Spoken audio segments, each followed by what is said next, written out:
একটা গভীর প্রশ্ন দিয়ে শুরু করা যাক। আপনি জীবনে সবচেয়ে বেশি কোথায় ভয় পান? ভেবে দেখুন তো। শ্মশানের নিস্তব্ধতা, পরম নির্জনতা, নাকি সব হারিয়ে শূন্য হয়ে যাওয়ার সেই মুহূর্ত?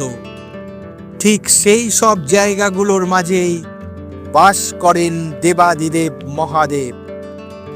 তিনি মন্দিরের জাঁকজমকে থাকেন না, তিনি স্বর্গের সোনার সিংহাসনে বা দেবসভার আনন্দ উৎসবে থাকেন না। শিবের ঠিকানা হলো শ্মশানের নির্জন প্রাঙ্গণে, হিমশীতল নিঃসঙ্গ কৈলাসে, আমাদের সব ভয়ের কেন্দ্রভূমিতে। কিন্তু কেন? আজকের এই গল্প মহাদেবের অলৌকিক ক্ষমতার নয়। আজকের গল্পটা আপনার সম্পর্কে, আপনার ভয়ের উৎস, আপনার শেষ হওয়ার অর্থ এবং সেই শূন্যতা থেকেই জন্ম নেয়ার মুক্তির পথ। এই ভিডিওটা শেষ পর্যন্ত না দেখলে আপনি শিবকে কখনো চিনতেই পারবেন না। কারণ শিবকে জানা মানে নিজের ভেতরে সেই স্থানটিকেই জানা যেখানে আপনি আজও যেতে ভয় পাচ্ছেন। তাই সবাইকে অনুরোধ, গল্পটা শেষ পর্যন্ত দেখবেন এবং গল্পটা ভালো লাগলে একটা লাইক করে দেবেন। চলুন শুরু করি আজকের কাহিনী। মানুষের স্বভাবই হলো পালানো। মৃত্যু আছে এমন জায়গা থেকে আমরা সরে যাই, নিঃসঙ্গতা আছে এমন পরিস্থিতিতে আমরা আতঙ্কিত হই। যেখানে সব শেষ হয়ে যায় সেখানে পৌঁছতে আমরা অনিচ্ছুক। আর মহাদেব শিব হচ্ছেন তার ঠিক বিপরীত। শ্মশান তার নিত্যস্থান, ভূত প্রেত তার পরিজন, ভস্য তার অলংকার। প্রশ্ন শুধু কেন নয়, প্রশ্ন হলো শিব কোন সেই সত্য জানেন যা আমরা এড়িয়ে চলি? আসলে শিব ভয়ের জায়গায় থাকেন না, তিনি ভান করার জায়গাটা ধ্বংস করতে থাকেন। আমাদের সব সামাজিক মুখোশ, অভ্যাসগত পরিচয়, আভ্যন্তরীণ দ্বন্দ্ব, সব কিছুর শেষ প্রান্তেই তার বাস। সেখানে গিয়েই বোঝা যায় যা আমরা ভয় বলি তা আসলে সত্যের মুখোমুখি হওয়ার অনভ্যস্ততা। আমরা মনে করি শ্মশান মানেই শুধু মৃত্যু, কিন্তু শিব পুরাণ ও তন্ত্র আমাদের বলে শ্মশান হলো সমস্ত মিথ্যার চূড়ান্ত দাহস্থল। শ্মশানের চিতায় ঠিক কি পড়ে? আপনার নাম ও পরিচয়ের গর্ব, অর্জন, টাকা পয়সা, পদমর্যাদার মোহ। আমি কে? এই চিরন্তন অহংকার। আমার কি আছে, কি হলো বা কি হবে, এর সমস্ত গল্প সব কিছু ছায়ে পরিণত হয়। আর মহাদেব সেখানেই থাকেন, কারণ শিব হচ্ছেন সত্য স্বরূপ। সত্যকে চিনতে গেলে প্রথমে সব মিথ্যার অবসান জরুরি। যতদিন আপনি আমি বড় মানুষ, আমি অসফল, আমি এই, আমি তাই, এই গল্পের জালে আবদ্ধ থাকবেন, ততদিন শিব আপনার দৃষ্টির আড়ালেই থাকবে। শ্মশান হলো শূন্য পরিচয়ের অঞ্চল বা জিরো আইডেন্টিটি জোন, আর অহংবোধের শ্মশান বা ইগো ডেড জোন। শিব সেখানে থাকেন কারণ সেখানে আর কেউ ভান ধরে রাখতে পারে না। সেখানে শুধু নগ্ন সত্যের মুখোমুখি হতে হয়। এখন প্রশ্ন, ভূত প্রেত কেন শিবের সঙ্গী? এই বিষয়টি প্রায় ভুল বোঝা হয়।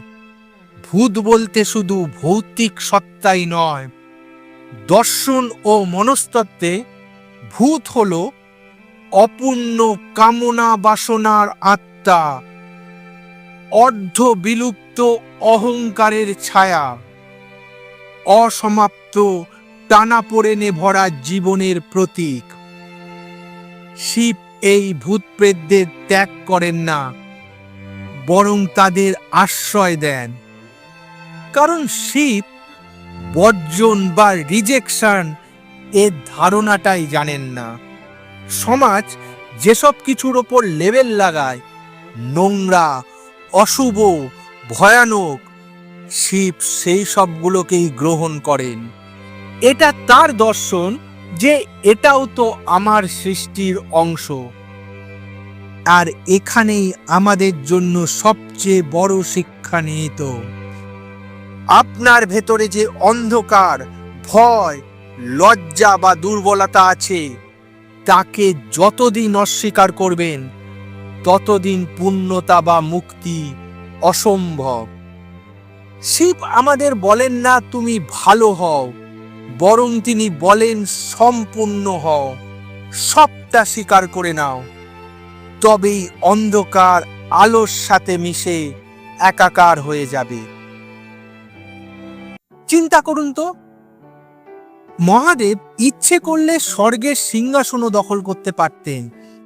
ইন্দ্রের ঐশ্বর্য তার কাছে তুচ্ছ, তবুও তিনি বেছে নেন চিরহিমের নীরবতা, নির্জনতার নির্মম সৌন্দর্য, নিঃশব্দতার গভীরতা। কারণ কৈলাস মানে শুধু উচ্চতা নয়, কৈলাস মানে নিজের থেকে, জগতের কোলাহল থেকে প্রয়োজনীয় দূরত্ব। শিব মানুষের কোলাহল থেকে দূরে থাকেন, কারণ মানুষ শব্দে ডুবে আছে। অভিযোগের শব্দ, চাওয়ার শব্দ, অহংকারের কোলাহল। কিন্তু নীরবতার গভীরেই সত্যের ধ্বনি বাজে। কৈলাসে গেলে আপনি শুনতে পাবেন আপনার নিজের মনের গুঞ্জন, আপনার অন্তর্নিহিত ভয়গুলোর কথোপকথন, এবং শেষ পর্যন্ত এক পরম শূন্যতার মৌন সঙ্গীত। আর এই শূন্যতাই হচ্ছেন শিব, যিনি সব কিছু ধারণ করেন, আবার যার মধ্যে সব কিছুই লীন হয়ে যায়। ধ্বংসস্তর মানে শেষ নয়, এটি একটি রূপান্তর। আমাদের সবচেয়ে বড় ভুল ধারণাটা হলো মহাদেবকে শুধু ধ্বংসের দেবতা ভাবা। মোটেই না, শিব হচ্ছেন শেষের দেবতা। আর শেষ আর ধ্বংস এক জিনিস নয়। ধ্বংস বা ডিস্ট্রাকশন আসে রাগ বা নেগেটিভ শক্তি থেকে, আর শেষ বা কনক্লুশন আসে পরিপূর্ণতা থেকে। যখন একটা জীবন চক্র শেষ হয়, যখন একটা সম্পর্কের পরিণতি ঘটে, যখন আমাদের অহংকারের প্রাচীর ভেঙে যায়, ঠিক তখনই শিবের উপস্থিতি অনুভব করা যায়। কারণ পুরনো না গেলে নতুনের জন্ম হয় না। শিব ধ্বংস বা ডিস্ট্রাকশন নন, তিনি রূপান্তর বা ট্রানজিশনের দেবতা। তিনি সেই সেতু যার এক প্রান্তে শেষ এবং অন্য প্রান্তে শুরু। আপনি কি একা থাকতে ভয় পান? তাহলে এখন যে অংশটা বলবো সেটা আপনার জন্যই। মানুষ একা থাকতে ভয় পায় কারণ আমরা কখনোই নিজের সঙ্গী হয়ে উঠতে শিখিনি। নির্জনতায় কি উঠে আসে? অপরাধবোধের ভার, ভবিষ্যতের দুশ্চিন্তা, অতীতের আক্ষেপ, অপূর্ণ ইচ্ছার জ্বালা। শিব সেখানে থাকেন কারণ তিনি এগুলো থেকে পালিয়ে যান না। তিনি বলেন, বসে পড়ো, শুধু দেখো, পর্যবেক্ষণ করো, পালিও না। যে মানুষ এই নির্জনতার মধ্যেও শান্তি ও সম্পূর্ণতা খুঁজে পায়, সেই আসলে শিবের সবচেয়ে কাছাকাছি পৌঁছয়। নির্জনতাই হলো সর্বশ্রেষ্ঠ মন্দির। শিব কোনো স্থান নন, তিনি একটি অবস্থা। শিব আসলে শ্মশানে বা কৈলাসে বাস করেন না। শিব বাস করেন আপনার ভেতরের সেই গহীন স্থানে, যেখানে আপনি সম্পূর্ণরূপে হেরে গেছেন। আপনার সব চাওয়া পাওয়ার ইতি ঘটেছে, আর কিছু চাইবার বা ধরার নেই। যেদিন আপনি অন্তর থেকে বলতে পারবেন আর কিছুই দরকার নেই, সেই দিন, সেই মুহূর্তেই শিব সেখানে উপস্থিত হবেন, কারণ আপনি তখন তারই স্বরূপে পৌঁছে যাবেন। মহাদেব আপনাকে সুখ দিতে আসেন না, মহাদেব আপনাকে দুঃখও দিতে আসেন না। মহাদেব শুধু দেন একমাত্র যা, সেটা হলো সত্যের দর্শন। আর সত্য সব সময় থাকে ভয়ের গহ্বরে, শূন্যতার কেন্দ্রে, সমস্ত ঝালাই ঝৌচনির ওপরে। আপনি যদি সত্যিকারের শিবকে খুঁজে চলেন, তাহলে নিজের ভয় থেকে পালাবেন না, নিজের শেষ হওয়াকে আলিঙ্গন করবেন, নিজের অহংকারকে ছাইয়ের সাথে মিশিয়ে দেবেন। শ্মশানে যাওয়ার দরকার নেই, বরং আপনার ভেতরের সেই শ্মশানে বসুন, যেখানে আপনার অহং মৃত, সেখানেই তার দর্শন মিলবে। আজ যদি এই কথাগুলো আপনার হৃদয়ে বা মননে একটুকুও স্পন্দন তৈরি করে, তাহলে কমেন্টে লিখুন হর হর মহাদেব।